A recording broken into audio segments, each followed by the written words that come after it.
안녕하세요. 이름이 많은 개 글작가 박혜선입니다. 안녕하세요. 그림 작가 김이조입니다. 네, 반갑습니다. 멀리 문경에서 올라오신 우리 김희조 작가님. 오늘은 김희조 작가님과 함께 이름이 많은 개에 대해서 이 작품이 어떻게 만들어졌는지, 또 그림을 그리면서 어떤 어려움들이 있었는지, 그리고 이 책을 읽는 독자들이 또 어떤 마음으로 이 책으로 다가왔으면 좋을까라는 이야기를 좀 자유롭게 나눠보려고 합니다. 네, 저도 오늘 김희조 작가님을 여기서 처음 뵙습니다. 정말 반갑습니다. 네. 우리 김희조 작가님은 이름이 많은 개 원고를 딱 받았을 때 어떤 느낌이 들었어요? 저는 제가 글 작가이기 때문에 그림에 대해서는 전혀 모르잖아요. 그래서 내 원고를 받은 그림 작가님이 어떻게 해석하고 어떻게 작품을 만들어낼까? 저 독자들만큼 막 궁금하고 막 조바심도 나고 막 두근거리거든요. 이 원고 처음 받았을 때 어떤 느낌이 드셨는지. 솔직하게 말씀드리면 네. 떨려. 되게 일상적인 그냥 업무처럼 느껴졌었어요. 제가 한 해에 들어오는 원고가 꽤 많아가지고 하나하나 자세하게는 안 보고 이게 맞겠다 안 맞겠다만 좀 선정하는 게 있었는데, 이 이름 많은 개의 원고를 봤을 때는 제가 동물 그리는 걸 좋아하기도 하고, 그리고 배경이 시골이어서 그게 특히나 저하고 잘 맞겠다 싶었습니다. 네. 제가 오기 전에 우리 김희조 작가님이 어떤 작품을 하셨는지 제가 한번 쫙 훑어봤어요. 저도 우리 왜 있잖아요. 편집자도 아마 그럴 거예요. 이 글에 맞는 화가를 어떻게 선택할까 하면서 두루두루 이렇게 살펴보잖아요. 근데 저는 김희조 작가님이 궁금해서 작품을 제가 봤는데 우와, 엄청난 작품을 다양하게 동화부터 시작해서 뭐 그림책은 당연한 것들이고, 예를 든다면 실용서까지도 그림을 굉장히 많이 그리셨더라고요. 그거 보면서 우리 김희조 작가님은 잠은 언제 주무시나 뭐 이런 생각이 들 정도로 작품을 되게 많이 참여하셨는데, 특히 제 작품 이름이 많은 개를 이렇게 완벽하게 글 속에 나오는 어떤 부분을 뛰어넘어서 또 그림으로 이야기를 보여주셔서 일단 너무너무 감사하다는 말씀을 드리고요. 사실 이름이 많은 개는 제가 개인적으로 너무너무 쓰고 싶었던 이야기예요. 그러니까 이름이 많은 개. 이 제목이 이름이 많은 개지만 어떻게 보면 이 제목이 주는 상징성은 이름이 없기 때문에 이름이 많은 거였거든요. 이름이 없는 개, 버려진 개, 주인이 없는 개, 또돌이 개, 뭐 이런 식으로 연결이 되는데, 그 또돌이 개다, 버려진 개다, 이런 단어들이 주는 어떤 무거움이라든가 아니면 좀 뭔가 모르게 우울하고 슬픈 이런 것들보다 오히려 이름이 많다? 이름이 많은 개는 주인도 많겠지? 주인이 많다면 머물 수 있는 집도 많겠지? 이런 식으로 좀 긍정적인 부분, 버려진 개지만 떠돌이 개지만 그 개들의 어떤 자유롭고 즐겁고 행복한 삶을 한번 다뤄보자 싶어서 이 이야기를 처음 접하게 되었는데요. 제가 그 이름이 많은 개라는 주인공을 딱 그리면서 이런 개였으면 좋겠어 했는데, 마치 제 마음을 들여다본 것처럼 완벽하게 우리의 주인공 이름이 많은 개의 얼굴과 표정과 심지어는 이 개의 종류가 너무 딱 맞아떨어져서 진짜 깜짝 놀랐거든요. 혹시 이 이름이 많은 개 이 주인공을 어떻게 착안했다 그래야 되나? 어디에서 아이디어를 얻어서 이런 캐릭터를 만들어내셨는지 좀 궁금합니다, 전. 유기견이라고 네. 했을 때 처음 드는 생각이 믹스견이었으면 잘 어울리겠다 싶었어요. 네. 그리고 또 제가 대학교 때 그렸던 다이어리에 나오는 개 견종이 이거랑 비슷한 견종이었는데, 그 캐릭터를 좀 살려보고도 싶었고요. 그래서 그 견종에다가 왜 믹스견 느낌이 다리가 좀 짧고 네. 털이 복슬복슬하면서 네. 좀 귀여우면서 뭔가 좀 어색한 그런 부분이 있는 거잖아요. 그거를 좀 살리고 싶었고요. 또 유기견이라고 하면 애들이 좀 장난도 치고 해서 네. 이런 낙서 같은 것도 있고 뭐 좀 그런 것도 살리고 싶었고요. 아니 딱 그 혓바닥을 이렇게 착 내밀고 누군가 앞에 있는 주인을 향해서 아니면 친구를 향해서 달려오는 모습이 세상 더없이 맑고 귀엽고 사랑스러운 모습이에요. 이를 딱 보는 순간 아마 이 책을 펼치면 수많은 독자들이 어떻게 보면 주로 어린이 독자들이 많잖아요. 작품 속의 주인공은 버려진 개지만 이 개의 표정만 봐도 왠지 모르게 위로가 되는 그런 주인공의 표정이 아닌가라는 생각이 드는데 지금 앞에 문영숙 작가님 앉아 계신데 이 작품의 주인공은 사실 저희가 그 안면도에 작업실 작가들이 모여 있는 어떤 작업실이 있어요. 작업실이 있지만 사실 글 작업이나 뭐 이런 작업보다는 주로 동네 작업 이렇게 동네를 기웃거리면서 네네. 이웃도 만나고 또 뭐 이웃에 핀 마당에 핀 꽃들도 구경하고 심지어 밭에서 뭐 고구마를 캐고 있으면 고구마도 하나 얻어오는 작업 무도 하나 얻어오고 이렇게 좀 동네를 기웃거리면서 놀고 있는 공간인데요. 그 옆집에 개가 2마리가 있어요. 근데 그 개 2마리가 하나는 업둥이, 하나는 복동이에요. 업둥이. 그 이름 딱 듣는 순간 무슨 느낌이 드나요? 어본. 그렇죠. 맞아요. 그거예요. 딱 그렇게 그게 안면도가 바닷가이면서 넓은 농사를 짓는 곳이에요. 원래는 그 섬이 아니었고 안면도가 섬이 아니었고 육지였다고 하더라고요. 그래서 농사를 엄청 많이 짓는데 배추 농사, 고추 농사, 양파 농사, 마늘 농사, 알타리 무 뭐 엄청 잘 돼요. 하여튼 그래서 농사를 되게 많이 짓는데 또 바닷가가 있으니까 바다에서 일하시는 분들도 많은데 이 개가 어떻게 이 집에 살게 되었는가 그 이야기를 들었는데 그게 한편의 동화예요. 그러니까 산책을 갔다가 늘 바다로 산책을 갔다가 돌아오는데 어느 날 개 한 마리가 자기를 졸졸졸 따라오는 거야. 그래서 따라오지 말아라 쫓아냈는데 이놈이 계속 따라오더래요. 그래서 집에 돌아와서 생각했어요. 얘가 날 따라오는데 배가 고파서 그랬나? 따라올 때 데리고 올 걸 그랬구나. 그러면서 내일 가면 이 개를 다시 만나면 그땐 데리고 와야지 라고 생각을 했다는 거예요. 근데 내일 그 산책을 나갔는데 이 개가 보이질 않는 거야. 그래서 너무 아쉬워가지고 안 됐구나 하고 집 앞에 거의 다 왔는데 불쑥 나타나는 순간 너는 나랑 함께 살아야겠다 해서 이름을 업둥이라고 하고 이 개가 그 옆집 우리 작업실 옆집에서 살게 되었어요. 근데 똑같아요. 이 책에 나오는 이 개랑 종류가 보도콜리 종류인데 정말 털이 푹슬푹슬하고 똑같이 생겼어요. 그죠? 문영수 작가님. 네, 증인. 네, 똑같아요. 그래가지고 이 개를 그래서 업어온 아이라고 해서 업둥이라 지었고 또 이 아이 혼자 있으면 쓸쓸할까봐 또다시 버려진 게 복동이를 데리고 와서 그 안면도에 그 소나무 되게 유명한 거 아시죠? 그 소나무 아래 아주 넓은 펜스를 쳐가지고 집을 만들어 놨어요. 그 집이지만 막 운동장처럼 넓어요. 그리고 이 개들이 추울까봐 또 개집을 안에 또 따로 만들고 그 다음에 그게 풀이 나면 풀을 뽑아줘요. 찐득이가 있을까봐. 그러면서 이렇게 가끔씩 산책도 하고 들판도 뛰어다니면서 지금 너무 행복하게 잘 살고 있는 그 업둥이라는 개를 보는 순간 이 버려진 개들 되게 마을을 어슬렁어슬렁 그리거든요. 이 버려진 개들이 이 마을, 그러니까 거기도 사실은 어촌, 농촌 다 존재하는 마을이지만 다 나이가 드신 분이거나 좀 젊은 분들은 외지에서 시골 생활을 하기 위해서 집을 짓고 이렇게 아름다운 집을 짓고 사시는 분들 외에는 거기에 사시는 토착민들은 다 나이가 되게 연로하신 분들이에요. 할아버지, 할머니들이에요, 주로. 그러니까 한 집에 뭐 한 분 사시기도 하고 두 분이 사시기도 하고 자식들은 모두 다 서울로 떠나고 도시로 떠나고 그래서 그런지 그 집에 있는 개들은 모두 다 당신들이 돈을 주고 산 개가 아니라 이렇게 버려진 개들을 이렇게 어느 날 뭐 따라와서 만났다가 배고파서 밥 한 번 줬다가 정이 들어서 그냥 그 집에 눌러 살게 되는 그런 개들과 함께 살아가는 마을이더라고요.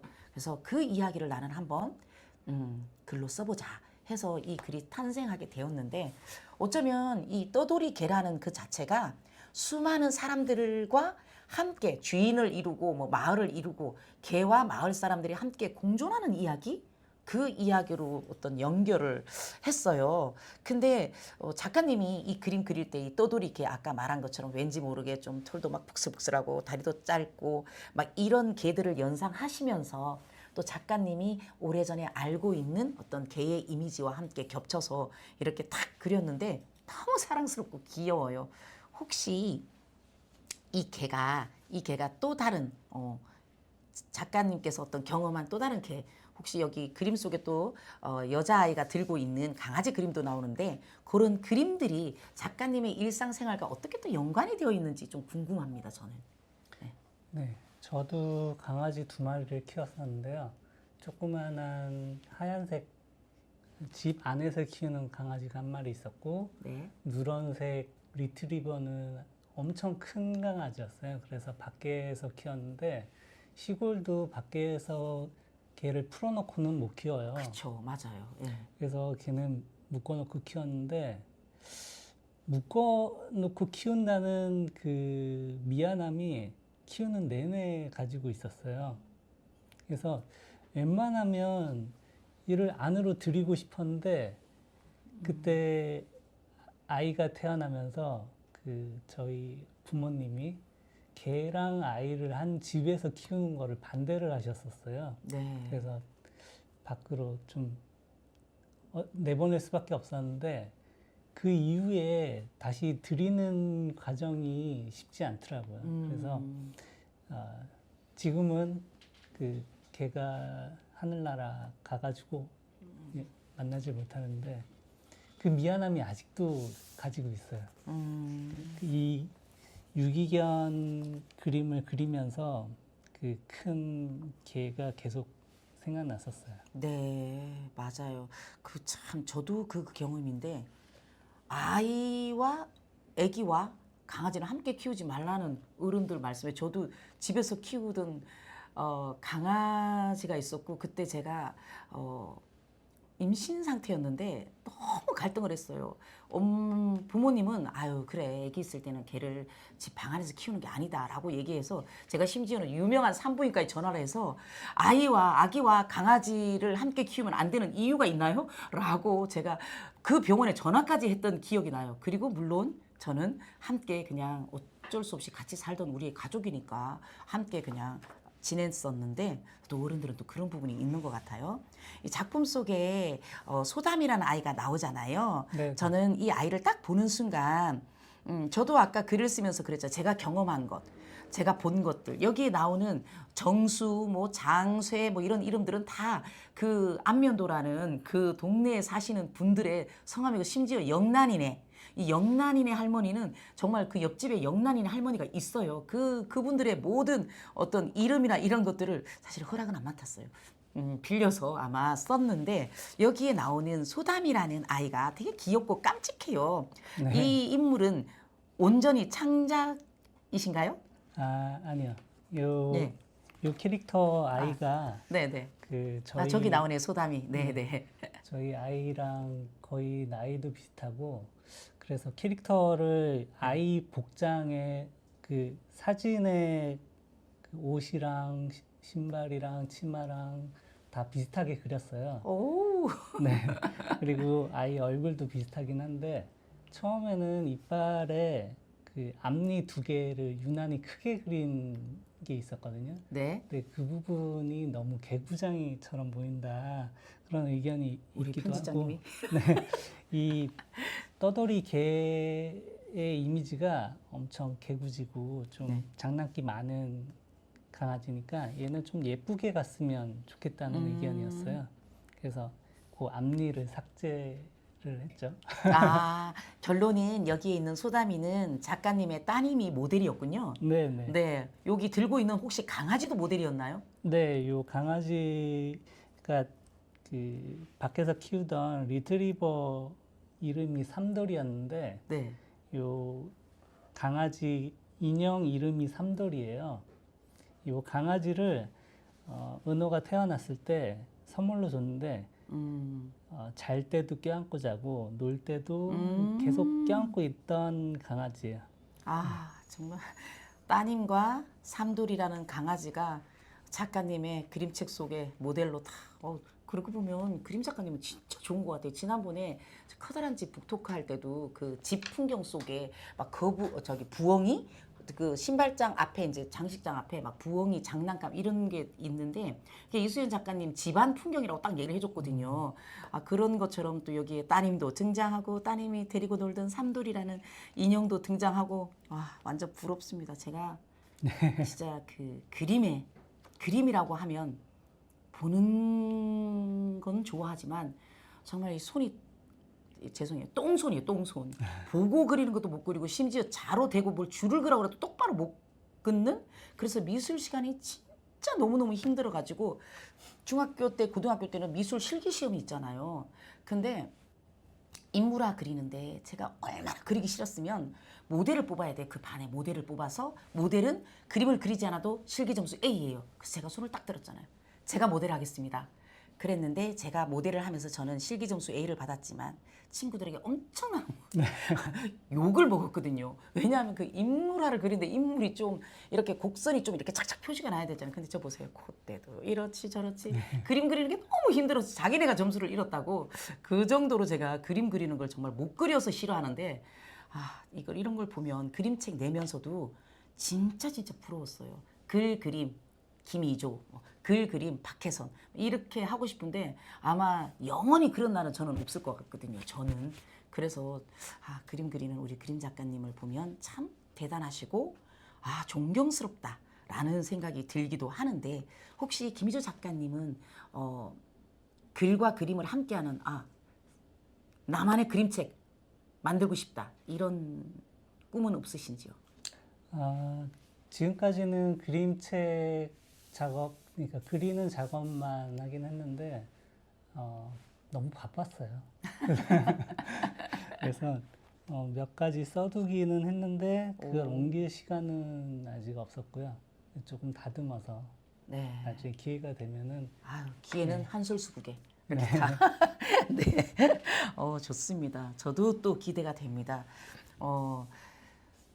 이 책을 제가 며칠 전에 북토크를 했는데 수많은 독자분들 중에서 어느 한 분이 이렇게 말씀을 하시더라고요. 저는 그 말을 되게 좀 감동 깊게 들었는데 학교 선생님이신 것 같았어요. 하시는 말씀이 이 떠돌이 개 이름 떠돌이 개는 아니지만 교실에서도 조용하고 존재감이 없는 자존감이 좀 없는 친구들이 있다. 그런데 이 책 이름이 많은 개를 읽으면 이 책 이름이 많은 개를 읽어주면 그런 아이들에게도 좀 위로가 되고 힘을 낼 수 있고 용기를 낼 수 있지 않을까라는 말씀을 하시는 거예요.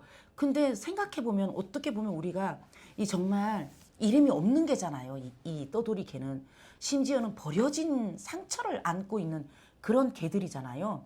그런데 이름이 없는 개라서 이름이 많은 개가 됐고 사람들이 저마다 우리가 뭐 고양이를 보더라도 길고양이 보면 어머 나비야, 어머 야옹아, 어머 흰둥아 뭐 이렇게 어머 뭐 이렇게 뭐 반짝아 별아 막 이렇게 이름을 자유롭게 지어 주듯이 이름이 없다는 건 어떻게 보면 더 이름이 많이 가질 수 있다는 거고 주인이 없다는 건 오히려 주인이 더 많다는 거고 그래서 그 많은 주인들과 그 많은 이름으로 행복하게 산다는 어떤 굉장히 긍정적인 의미를 좀 전해주고 싶었다. 그런 아이들에게 그래서 좀 자존감이 좀 회복됐으면 좋겠다. 그래서 그런 아이들에게도 이런 책을 읽혀주고 싶다라는 말씀을 하셨어요. 생각해보면 돌이켜보면 그런 것 같아요. 우리는 버려지던 버려지지 않았던 이 개라는 자체로서 이 개라는 생명 자체로서 정말 즐겁고 행복하게 살 권리가 있는 거잖아요. 그런데 그것들이 사람과 함께 공존하는 어떤 세상 속에서 스스로 자기의 어떤 존재를 인정해가면서 살아가는 모습 그리고 또 위로가 돼요. 이 떠돌이 개들이 그 아까 말한 이 작품의 배경이 되는 바닷가 마을에 나이 드신 어르신들만 잔뜩 있는 그런 동네였거든요. 그 쓸쓸하고 외롭고 한적한 그 동네에 이 개들이 그분들에게는 내가 자식처럼 뭔가 얘네를 좀 책임져야겠구나. 끼니 때가 되면 밥은 먹었을까 걱정을 할 수 있는 어떤 그런 존재. 그래서 이들에게 어떤 관심을 가지게 되고 그러면서 또 하루하루가 또 나름 또 의미가 있어지는 듯한 그런 어떤 어른들에게는 시골에서 그렇게 살아가시는 분들에게는 또 이들을 하여서 자기가 좀 더 좀 하루하루를 좀 더 열심히 좀 뭔가 이렇게 누군가를 챙기면서 살아가는 그런 의미 있는 하루 그런 것들을 선물할 수도 있고 또 이 개들 또한 사랑을 받는 거잖아요. 어떻게 보면 누군가의 존재로 의해서 내 존재를 인정해주고 아껴주는 거구나 라는 어떤 느낌이 들더라고요. 그래서 보살핀다는 의미가 아니라 이 개와 이 동네 사람들이 함께 더불어 살아가고 있구나라는 생각을 했어요. 혹시 작가님이 이 그림 속에서 이 원고를 받으면서 이 그림 속에서 좀 특별하게 좀 신경 써서 좀 그리고 싶었다, 표현하고 싶었다 그런 부분은 있었을까요? 네. 그 아이랑 걔가 처음 만나는 장면, 네. 아까 캐릭터 네, 설명할 때도 나왔는데 그 장면을 특히 신경 쓴 장면이에요. 그 제가 아이 키우면서 그 아이의 같은 반 친구가 고양이를 키우는데 네. 그 고양이 키우는 거를 얘기를 계속 들으니까 자기도 키우고 싶었다는 그렇죠. 거죠. 그래서 네. 자기도 고양이 키우고 싶다고 얘기는 하는데 저는 이제 아이 낳기 전에 그 개를 한 마리 키웠었잖아요. 개 키우는 게 얼마나 책임감을 가져야 되는지 애완동물을 키울 때 그게 있었기 때문에 네가 고양이를 돌볼 수 있을 만큼 책임감이 있으면 키우는데 아직은 없는 것 같아. 라고 단정 모든 지었죠. 부모님들이 개 키우고 싶어 고양이 키우고 싶을 때 늘 이렇게 정석처럼 하시는 말씀이래요. 아이들이 하는 말이에요, 이거는. 네. 네. 그리고 그쵸. 그냥 중요하죠, 책임감. 흘려버렸는데 네. 동네에 그 떠돌이 고양이가 한 마리 있어요. 아. 한 마리가 아니고 좀 많이 있는데 그 옆집에 그 이웃이 이제 캣맘처럼 네. 먹이를 주는 집이 있어요. 그 집에서 먹이를 주니까 개체수가 많이 늘어나가지고 처음 한 2마리부터 시작했는데 한 3년 지나니까 한 10마리 정도가 꾸준히 그 지역에 있는 정도가 됐어요. 근데 그 10마리에서 더 불어나지 않는 이유가 이게 그 도태되는 거죠.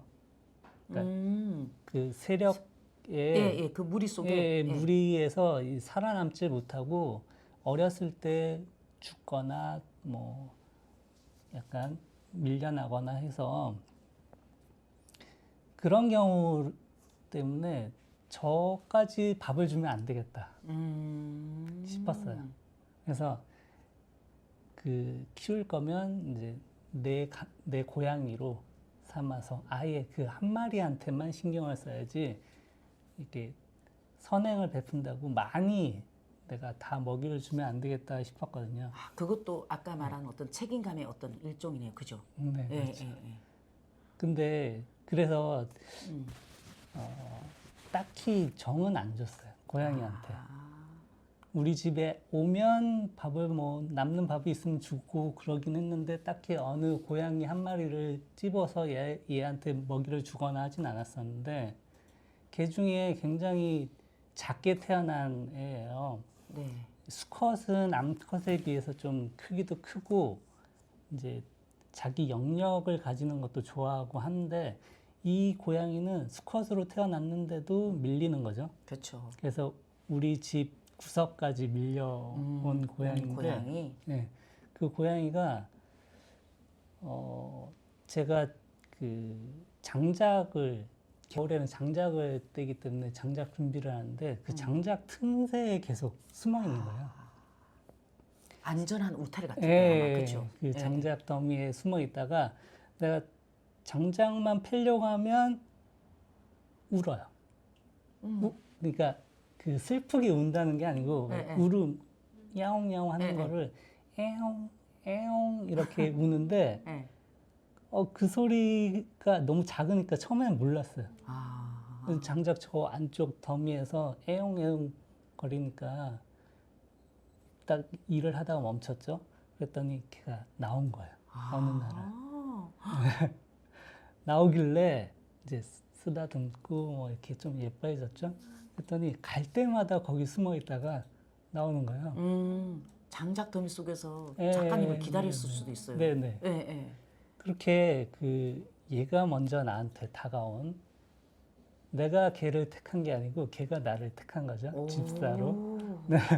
그래서 애용애용 우니까 애용이라고 이름을 지어줬어요. 애홍이. 네. 이름을 불러준다는 자체가 그쵸. 책임감을 가지는 거잖아요. 네. 그리고 내가 걔랑 관계를 맺는 거고 그렇기 때문에 그때부터는 먹이를 안 줄 수가 없더라고요. 네, 맞아요. 내가 이름을 지어준 그 자체가 네, 네. 어쩌면 이제 나는 너를 그렇게 부른다는 게 책임감인 거죠. 네, 맞아요. 저는 여기 그림 중에서 작가님, 이 앞면지 있죠. 앞면지. 앞면지의 그 뒷모습으로 바다를 이렇게 바라보고 있는 저 그림만 보면 저 그림 한 장이 떠돌이개의 모든 마음을 그대로 보여주고 있는 것 같아요. 저길 보면 저 뒷모습, 저 넓은 바다, 그것도 해가 지는 저녁 무렵이에요. 배경도. 그런데 바다를 물끄러미 바라보면서 파도 소리를 듣는 저 개의 심정이 이 땅에 버려진 모든 개들의 그 마음, 감정을 이 한 폭의 그림으로 그대로 표현하지 않았는가. 그래서 저 이 면지 보면서 이야기는 끝이 났구나. 어디로 가야 할까? 오늘 밤은 또 어디서 자야 할까? 이 밤을 그러면 어떤 그 감정 있잖아요. 집 없는 서러움과 그 왠지 모르게 강아지지만 가족 잃은 어떤 슬픔과 그 다음에 갈 곳 없는 어딘가 누군가 나를 기다리지도 않는 이런 감정들이 저 뒷모습으로 보여지는 바다와 황혼. 저걸 보면서 저 떠돌이개의 감정이 너무나 잘 그려졌는데 드디어 이 마지막 면지를 또 한번 펼쳐보면 세상에 이렇게 그 앞부분 어떻게 보면 그 앞부분의 이야기가 없어도 이 마지막 면지 그 우리의 주인공 이름이 없는 개가 바라보던 바다의 물빛이 파랗잖아요. 그때는 곧 비가 막 내리칠 것 같은 칙칙함과 막 이런 느낌이 들었는데 아주 파란 바다에 하늘은 더없이 맑고 그 다음에 꽃은 피어 있고 이 지금 이 개구쟁이처럼 자신의 친구를 만나서 함께 뛰어노는 이 장면들 이게 이 앞면지와 뒷면지가 저는 정말 작가님께서 그린 그림의 모든 것을 이 글의 모든 것을 압축적으로 이 두 장이 보여주지 않는가라는 생각을 하면서 사실은 앞면지와 뒷면지를 오래오래 빠져서 네. 보게 되는 그림이었어요. 그러니까 글 한 줄이 없어도 이 앞면지와 뒷면지를 읽으면서 아 이런 이야기구나. 드디어 우리의 이름 없는 개가 이름을 많이 얻게 되었구나. 행복하겠구나. 즐겁겠구나. 이런 느낌이 앞장과 끝장만 넘겨도 그렇다고 독자님들 책을 안 읽으라는 얘기 절대 아닙니다. 다 읽어보셔야 합니다. 네, 그런 느낌이 딱 들었는데 이걸 어떻게 이렇게 구상을 하셨을까. 그 부분에서 전 되게 좀 많은 감동을 받았습니다. 네. 이게 앞면지랑 뒷면지는 네. 약간은 그 그림을 이제 그 약간 해석할 때 네. 좀 잘못된 부분이 있어요. 여기 개가 있고 개 앞에 해가 지고 있잖아요. 네. 그럼 빛이 앞쪽에서 뒤쪽으로 오고 있는 상태죠. 네. 그러면 개 뒤편으로 그림자가 지고 여기 해변가는 밝은 색상이어야 돼요. 그렇죠. 빛이 이쪽에서 비치고 있으니까. 잘은 이해가 안 돼요. 하여튼 제가 지금 좀 딸립니다. 조금. 예. 구도상. 네, 여기 이렇게 봤을 때. 해변을 보면 해변 따라서 산 그림자처럼 그림자가 져 있잖아요. 전문가들. 저거는 뒤쪽에서 빛이 비쳤을 때 앞쪽으로 그림자가 지는 거잖아요. 네. 근데 요거는 좀 인위적으로 이 감정 상태를 나타내는 거죠. 이 강아지의 그 감정이 엄청 슬플 거 아니에요. 그렇죠. 네, 그리고 그 내용을 이제 어떻게 보면 표현하려고 물리적인 거는 상관 안 하고 감정을 나타낸 거죠. 너무 잘하셨어요. 그냥 딱 봤을 때 정말 어둡고 쓸쓸하고 외롭고 힘들고 무언가 누군가 나에게 다가왔으면 좋겠다. 갈 곳이 있었으면 좋겠다. 나의 하루는 또 어떻게 될까? 막 이런 수많은 감정, 그 버려진 개의 어떤 속마음이 이 한 장의 그림 속에 빼곡히 다 들어있는 것 같았거든요. 저는. 근데 되게 해가 여기 뜨면 그림자는 이쪽 이런 게 있군요. 여기 마지막 네. 마지막 장면, 면지. 이게 섬이긴 하지만 그 안에 본문에 보면 작은 섬이 아니에요. 네. 그래서 이렇게 그냥 둥그런 원으로 보이는 언덕으로 예. 된 섬은 아니거든요. 네. 이것도 약간 관념적으로 이제 이 원이 가지고 있는 좀 안정감이 안정감, 있잖아요. 그쵸. 둥근. 예. 이것도 강아지의 마음을 좀 표현하려고 인위적으로 이렇게 한 거죠. 네. 제가 이 그림책을 6살 친구들에게 읽혀줬는데 이 친구들이 책장을 막 넘기면서 이 마지막 장에서 막 신이 난 거예요. 뭘 하고 있었던 줄 아세요? 강아지 몇 마리 들어있나 이 꽃 속에 강아지 숨은 그림 찾기를 하고 있었던 거예요. 여기도 있네, 여기도 있네, 여기도 있네 막 하면서 어머 그래가지고 이 마지막 면지를 펼쳐놓고 한참 동안 이야기를 했거든요. 이 수많은 이름이 많은 개들이 여기저기서 이 도라지 밭에 숨어 있는 장면들. 그래서 저도 몇 마리 찾았는데 제가 이 그림 속에 보이진 않지만 수많은 강아지들이 있을 거다라고 했더니 어린이 독자들이 우리 강아지도 그려주세요. 우리 강아지도 그려주세요. 막 이런 부탁을 했어요. 제가 어떻게 그려요? 그릴 수가 없는데 친구들은 참 글을 읽는 친구들은 글도 그리지만 이 그림 속에 나오는 어떤 장면 속에서 오래오래 되게 좀 각인되는 뭔가 있던 깊은 어떤 의미 이런 것들이 남아있나 봐요. 혹시 작가님께서 물론 다 빛나는 그림이지만 이 그림 중에서도 유독 저는 사실 앞면지와 뒷면지의 그림이 너무 좋았거든요. 작가님은 어떤 그림이 이 그림 중에서 어떤 그림이 다 좋았겠지만 특별히 좋았는지 한번 독자들이 좀 궁금해할 것 같아요. 제일 시간도 오래 걸리고 어떻게 연출을 할지 고민했던 장면은 저도 맨 마지막 그 면지 부분이긴 해요. 네. 이 부분에 보면 그 도라지 꽃이 망울이 졌다가 네. 빵빵 이렇게 폭죽처럼 그쵸. 터졌잖아요. 네. 이게 기분이 엄청 보는 사람이 이게 약간 축제처럼 터지는 그런 느낌이 들었으면 좋겠다. 그렇죠. 그만큼 네, 기쁘고 네, 즐겁고 네. 행복하고 뭔가 기념하고 싶은 그런 날. 폭죽처럼 빵빵 터지는 도라지 꽃들이 활짝 폈고 여기 그럼 노란색들은 마치 폭죽에서 떨어진. 네. 오. 이게 와, 그렇군요. 또 그림 작가님께 직접 들으면 더 이해가 잘 돼요. 예. 너무 좋네요. 그렇네요. 이게 얘기를 안 해도 느껴져야 되는데 아니 저는 느껴졌어요. 사실 저는 느껴졌는데 또 말씀을 들으니까 심지어 요 노란색이 그 폭죽이 터졌을 때 떨어지는 왜 금가루, 꽃가루 막 이런 느낌의 어떤 분위기구나라는 생각이 딱 들었어요. 저는 친구들이랑 강아지 숨은 그림 찾기 하고 막 이러고 놀았죠. 네. 그 저희 아이랑 제가 시골에 사는데 그 가로수 밑에 참고로 우리 김희주 작가님은 문경 가은에 살고 계십니다. 네. 그 동네 여기에 네. 이 도라지 꽃을 심었어요 할머니들이. 맞아요. 그래서 쭉 들어오는 그 길 따라서 도라지 꽃이 펴 있으면 아이랑 산책을 가다가 이제 꽃망울이 있을 때 이렇게 톡 터트리는 그 소리가 폭 나죠. 나죠. 폭 소리 나잖아요. 폭폭이 아니고 빵빵 소리가 나요. 되게 맑은 소리가 나는데 그거를 아이한테 가르쳤죠. 했더니 한 4살 그때쯤에 그 도라지꽃 망울만 보면 어디서든 이제 뻥뻥 터트리려고 하는 거예요.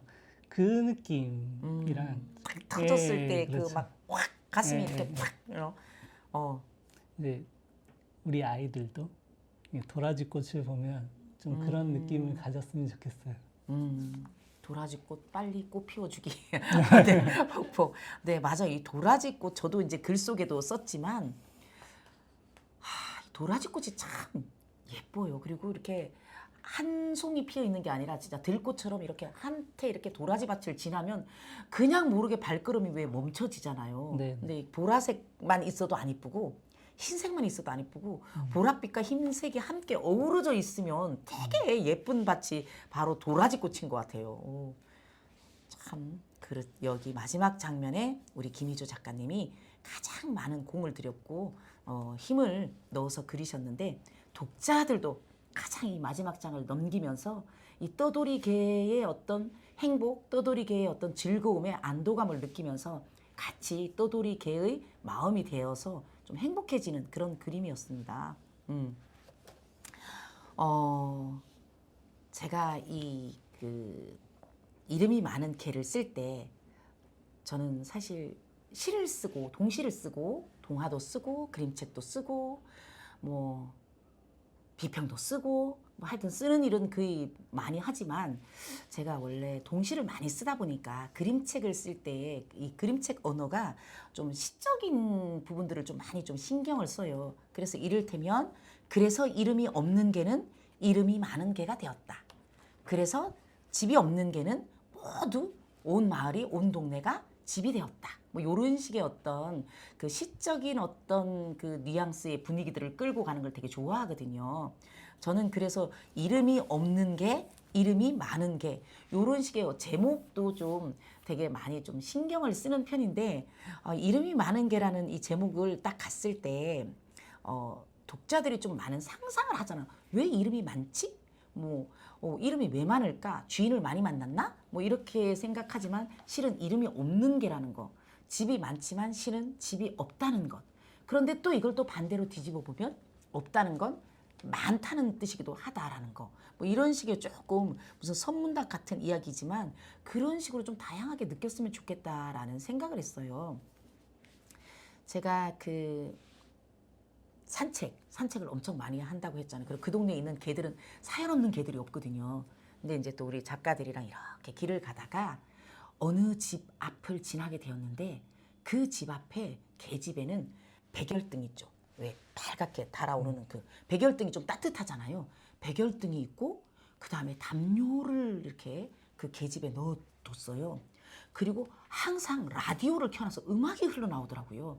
어머 세상에 저 개는 너무 행복하겠다. 그때 날씨가 좀 추운 겨울이었는데 백열등을 켜놓고 한밤중에 불빛을 켜놓고 라디오에서 음악은 계속 흘러나오고 그 다음에 담요가 그냥 따뜻하게 있는. 그래서 이 개는 이름이 뭐예요? 라고 물었는데 그 주인 할머니께서 이름은 없어요. 라고 말씀을 하시는 거예요. 아니 이런 개가 왜 이름이 없을까 했더니 그 개 또한 이름이 없는 개였어요. 떠돌이 개였는데 어느 날 자기 집 앞을 기웃거리길래 똑같이 아까 그 고양이처럼 밥을 줬더니 그 다음 날도 오고 그 다음 날도 오고 그 다음 날도 와서 집에 머물게 되었고 그래서 집에서 키우게 되었는데 이름은 없고 그냥 야야 밥 먹어라 뭐 이렇게 해서 밥을 이렇게 줬다 그러더라고요. 근데 이렇게 불빛은 왜 켜놓고 음악은 왜 틀어줬나요? 라고 물었더니 우리 아들이 저 개가 떠돌아다니다가 자유롭게 돌아다닌 개인데 이 개집에 갇혀 있으면 혹시 모를 우울증이 올 수도 있다. 떠돌이 개들의 또 삶이 또 그렇잖아요. 어떻게 보면 또 떠돌이지만 되게 자유롭잖아요. 가고 싶은 곳 마음대로 가고 뭐 짓고 싶은 곳 자고 싶은 곳도 이럴 수도 있는 거잖아요. 그런 개들이 어떻게 이 집에서 생활한다는 거. 가족이 있어서 이 공간에서 갇혀서 지냈을 때 또 오는 떠돌이 개가 느꼈던 그 행복 중에 또 다른 어떤 이것이 또 슬픔일 수도 있겠다라는 생각을 한 거예요. 그 집 아드님이. 그래서 우울증이 올 수도 있겠구나 해가지고 우울증 오지 말라고 음악을 막 틀어주고 이렇게 따뜻하라고 백열등을 켜놨다고 얘기를 하더라고. 근데 그 말을 듣는 순간 우리 작가들이 다 모두 정말 너무 멋지다 하면서 우리가 그 개를 보면서 왔다 갔다 하면서 저 개를 보니까 우리도 행복하다 그 이야기를 들으니. 그래서 넌 행복이야 그랬더니 옆에 있는 작가가 아니야 사랑이야 아니야 나는 뭐로 부를래. 우리도 그 한 개를 놓고 저마다 자기 식대로 이름을 불렀던 그런 기억이 나는데 어쩌면 수많은 이 땅에는 떠돌이 개들이 있어요. 버려졌거나 아니면 주인을 잃었거나 그리고 또 개를 잃어버려서 또 끊임없이 개를 찾고 있는 또 주인들도 있겠죠. 그런데 어쨌든 그들이 스스로 살아갈 수 있는 그런 세상에 사람들이 어쩌면 좀 따뜻하게 이웃을 대하듯 친구를 대하듯 아니면 또 뭐 누군가는 뭐 자식을 대하듯 이렇게 좀 사람들이 함께 어떤 마음을 베풀면서 살아가는 그런 세상이 왔다면 참 떠돌이 개로 살아도 행복하지 않을까라는 생각을 하면서 이 책을 썼는데 작가님은 이 그림책에서 독자들이 이런 부분은 좀 알아줬으면 좋겠다. 그런 부분이 있을까요? 네, 있어요. 네. 네. 이건 아까 했던 얘기랑은 조금 다른 얘기긴 한데 네. 그 애용이 아까 그러니까 애옹이 아주 되게 애옹이라는 책을 한 권 읽은 것 같아요 지금 작가님께서 조근조근 들려주셨는데 제가 그림책 한 권을 읽은 것처럼 눈에 생생하게 너무 그려져 있어요. 네. 애용이가 이제 우리 집 고양이가 된 것처럼 우리 집 고양이 좋다. 그 아이가 네. 이제 자기 고양이를 가졌다고 생각을 한 것 같아요. 네. 그래서 은우라고 했나요? 은호 은호. 네. 은호라고. 은호가 네. 학교에 가서도 이제 자기 고양이 생겼다고 나도 고양이 키운다고 이름이 애용이라고 네, 그렇게 얘기를 했어요. 그리고 집에 올 때 고양이가 애용애용 하면서 은호를 따라서 이제 오기도 하고 그 밥을 줬는데 은호가 밥을 줬죠. 근데 걔가 밥을 먹고는 그 옆집으로 가는 거예요. 다른 고양이들이 있는 그 옆집으로. 네. 그걸 처음 은호가 보고는 내 고양인데 그치. 왜 옆집으로 가지? 얘는 나를 배신한 건가? 막 이런 약간 배신감에 막 좀 실망을 많이 하더라고요. 그래서 은호한테 얘는 원래 우리 고양이가 아니었어. 얘가 우리하고 친해지고 싶어서 이제 애용애용해서 우리가 친구처럼 만난 거지. 내가 얘를 소유한 게 아니잖아. 우리 집 고양이라고 우리가 생각하는 거지 얘는 그렇게 생각한 게 아니야. 라고 얘기를 해줬어요. 그것처럼 그 친구 간에도 좀 친구가 원하는 거를 들어줄 수 있을 만큼의 그 좀 자유? 네, 그거를 줬으면 좋겠어요. 제 딸이 지금 초등학교 3학년 올라가는데 막 이제 친구 간의 교우 관계에서 좀 집착을 하려고요. 그러니까 내 절친이라는 그쵸. 예. 특히 여자 네. 친구들은 좀 화장실 함께 가는 그런 네, 친구 하나쯤은 네. 꼭 있어야 네, 하고. 네. 그래서 무조건 편을 들고 무조건 잘해주고 이런 그런 게 있는데 그 부분에서도 좀 친구는 친구고 너는 너야. 그거를 좀 가르쳐주고 싶었어요. 이 이름 많은 개에서도 얘가 여러 이름으로 불리잖아요. 그렇죠. 그처럼 친구도 여러 친구가 있고 너도 여러 명의 친구가 있어. 친구를 소유하려고 하지 마. 라고 그걸 가르쳐주고 싶었어요. 그러니까 나의 개이기도 하지만 우리의 개고 우리의 그렇죠. 개이지만 어쨌든 너의 개이기도 한 네, 그 자체를 네, 좀 네, 인정하자. 네, 네. 맞아. 여기에서도 누구는 얼룩이라 부르고 누구는 가을비라 부르고 누구는 배추라고 부르고 누구는 번개라고 부르지만 그 누구도 번개야 얼룩이야 가을비야 라고 하잖아요. 어른들은 그냥 내가 너를 그렇게 불러준 그냥 내가 봤을 땐 번개야. 가을비네. 번개 왔구나. 그런데 똑같은 개였거든요. 사실은. 그것처럼 주인공인 소다미는 파슬리, 파란 슬리퍼를 물고 있을 때 첫 장면을 만나서 이름이 그냥 파슬리야 라고 하는데 여기서 소다미가 할머니한테 아니야 파슬리야 라고 했을 때 할머니 그 장면은 아이답게 제가 이제 표현을 한 거지만 가끔은 이놈의 개가 되기도 하고 막 이렇잖아요. 그래서 선생님 말씀 들어보니까 우리 이름이 많은 개도 이름이 많다는 건 그만큼 불려지는 이름이 많다는 뜻일 수도 있지만 누구의 것도 아닌 우리의 것도 내 것도 아닌 그냥 이 개는 이 개 자체로서 그냥 개가 어떤 소유물이 아니라 자유롭게 개와 사람이 그냥 서로 함께 나아가는 거지 내 것이다 이런 게 아니구나. 저도 깨닫게 됩니다 지금. 네, 맞습니다. 네. 이름이 많은 게 누군가 이 글의 사투리 어느 지방 어느 어디를 배경으로 했나요? 라고 이렇게 질문을 하는 게 있는데 이 배경은 사실 태안 안면도 제가 그 마을에서 보고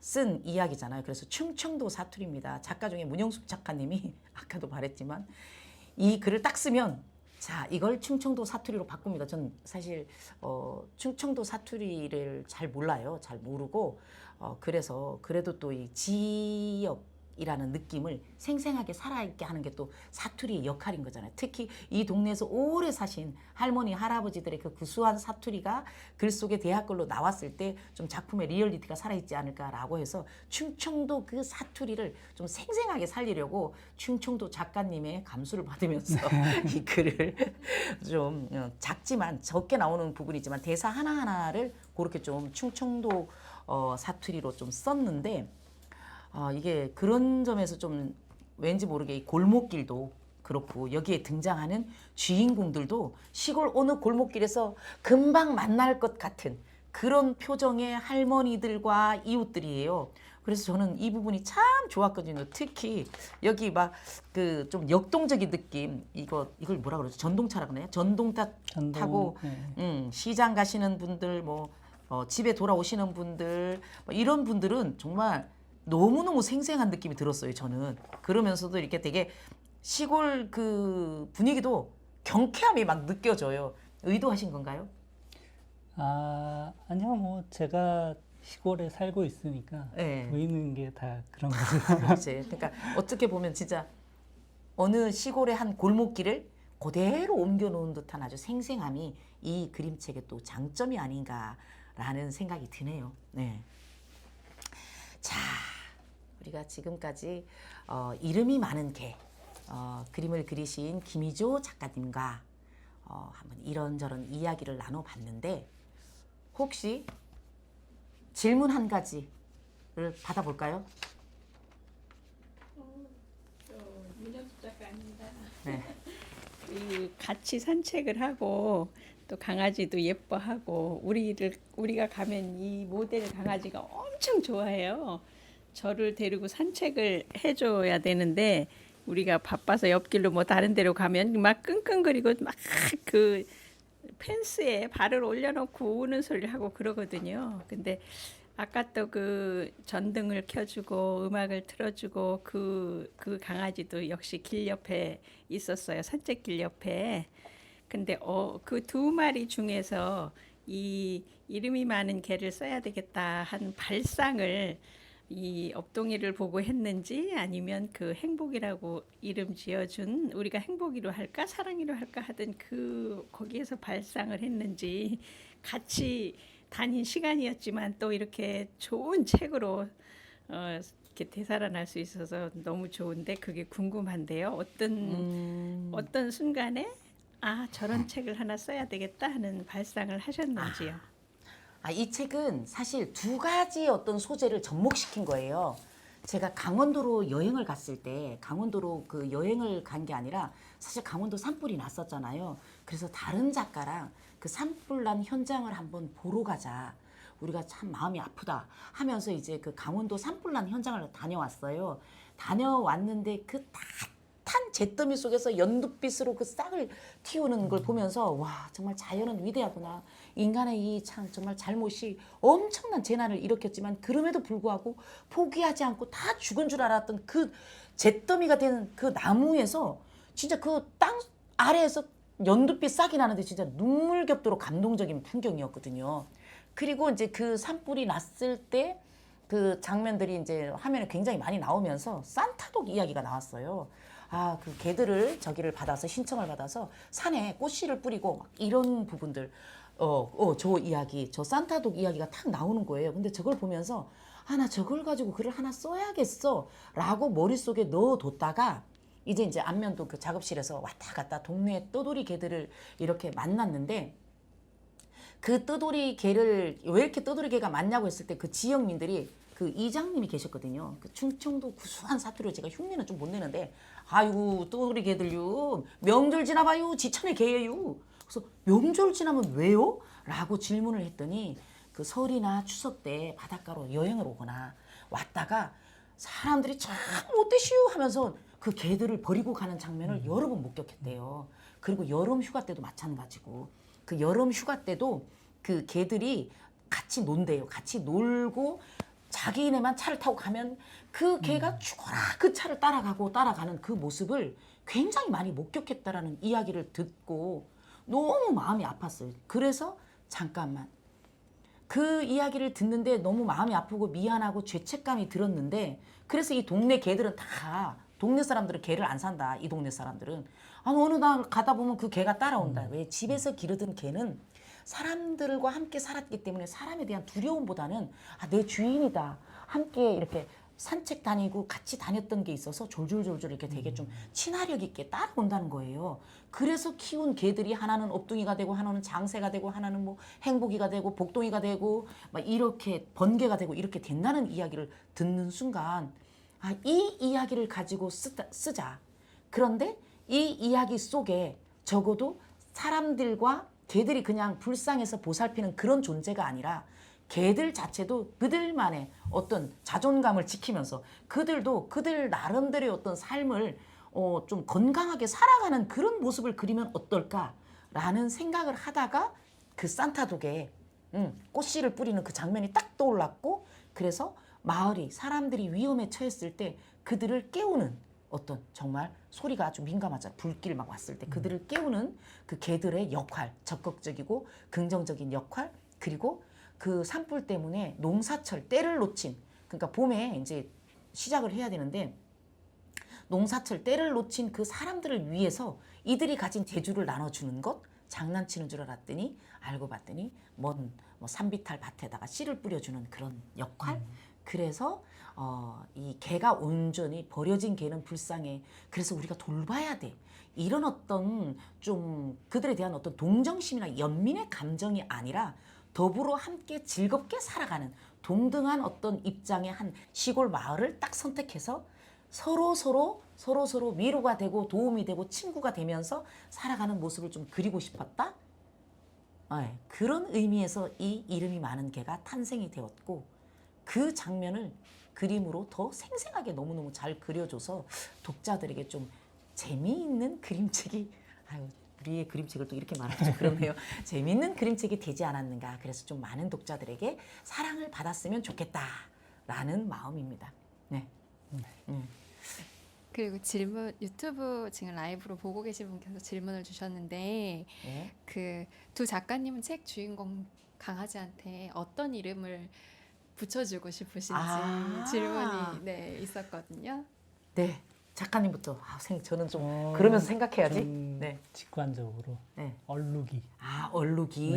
네. 얼룩이. 아니 진짜 얼룩이 사람들 개 이름 중에 정하는 게 얼룩이 덜룩이 이렇게 되게 이렇게 잘 정하더라고요. 저는 근데 이 개가 업둥이라는 걸 알고 있어요. 업둥이라는 걸. 근데 사실은 그 업둥이만큼 잘 어울리는 게 없더라고요. 왠지 모르게 이렇게.